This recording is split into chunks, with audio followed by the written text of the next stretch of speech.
बड़ी खबर चुनाव के मैदान से सूरत में कल एआईएमआईएम के प्रमुख असदुद्दीन ओवैसी उनकी सभा थी और इसी सभा के दौरान जोरदार हंगामा हो गया। सूरत की सभा में असदुद्दीन ओवैसी का विरोध हुआ। सूरत में ओवैसी को काले झंडे तक दिखा दिए गए। इतना ही नहीं, असदुद्दीन ओवैसी की सभा में उनकी मौजूदगी में मोदी मोदी के नारे लग गए। तो सूरत की सभा में असदुद्दीन ओवैसी का जोरदार विरोध। ओवैसी की सभा के दौरान जोरदार हंगामा हो गया।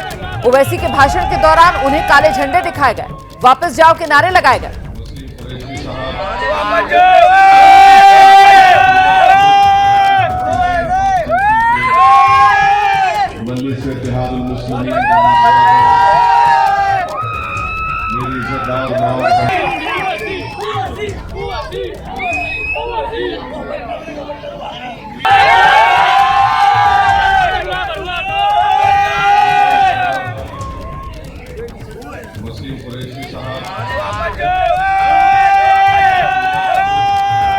तो ये सूरत की तस्वीरें आपके सामने है, देख सकते हैं आप। यहाँ पर असदुद्दीन ओवैसी मंच पर हैं, उनका संबोधन चल रहा है और नीचे जो भीड़ जुटी हुई है उसमें कई लोग जिनके हाथों में काले झंडे और वो असदुद्दीन ओवैसी के खिलाफ नारे लगाते हुए नजर आए। ओवैसी वापस जाओ के नारे यहाँ गूंजते सुनाई पड़े।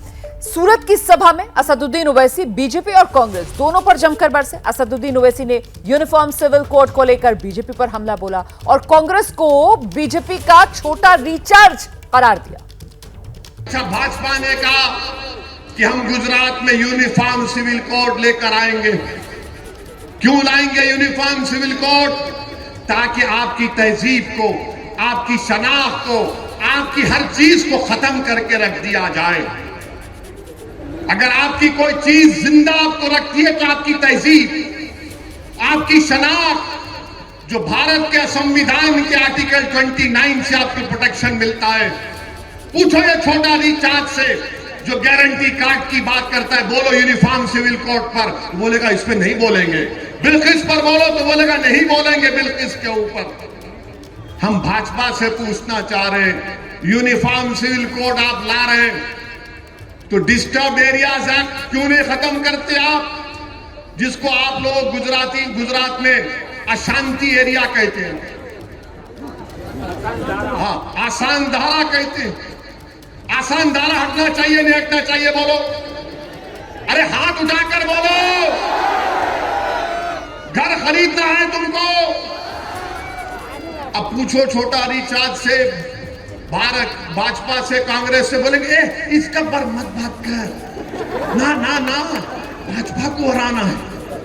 अरे ये छोड़ो, हम आएंगे तो करेंगे। अरे तुम आ ही नहीं रहे हो 27 साल से, हम आएंगे तो करेंगे। अरे ये दूल्हे की बारात आती नहीं है, आ रहा है दूल्हा, कहां है दूल्हा? 27 साल से भाजपा जीत रही है और आपको डरा कर आपका वोट ले रहे हैं। तो ये सूरत में असदुद्दीन ओवैसी की सभा थी। असदुद्दीन ओवैसी का अंदाज था और उनके हमले थे जिसपे वो निशाने पर बीजेपी और कांग्रेस दोनों को ले रहे थे और इसी दौरान उनका जो विरोध हुआ है, सीधे आपको लेकर चलते हैं। मेरे साथ मेरे सहयोगी अभिषेक उपाध्याय इस वक्त मौजूद हैं। अभिषेक, बेहद दिलचस्प है क्योंकि अभी तक तो असदुद्दीन ओवैसी पर आरोप लगते थे कि साहब असदुद्दीन ओवैसी बीजेपी की बी टीम, लेकिन यहां असदुद्दीन ओवैसी के तेवर ऐसे कि बीजेपी को तो कटघरे में खड़ा कर ही रहे हैं और बिना नाम लिए कांग्रेस को बीजेपी का छोटा रिचार्ज करार दे रहे हैं। ऐसे में यह विरोध जो ओवैसी की सभा में हुआ है, चुनावी माहौल में इसका सियासी समीकरण कैसे समझा जाए?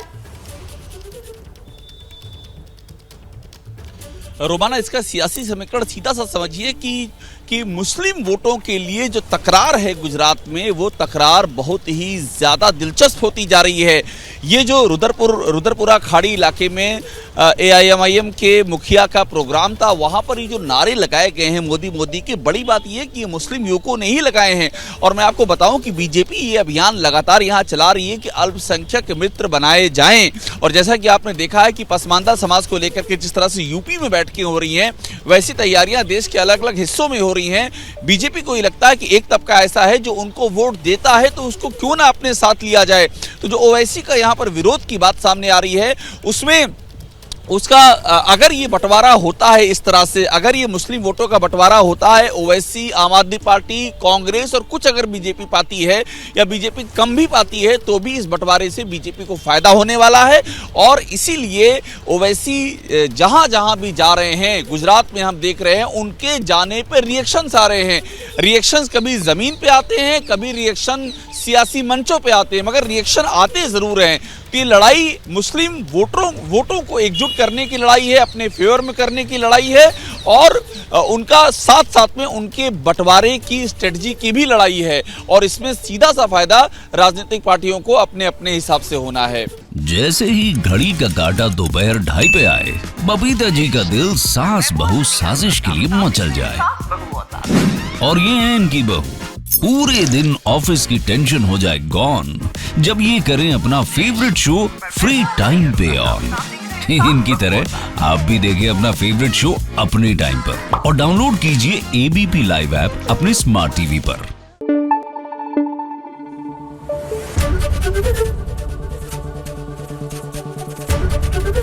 एबीपी न्यूज आपको रखे आगे।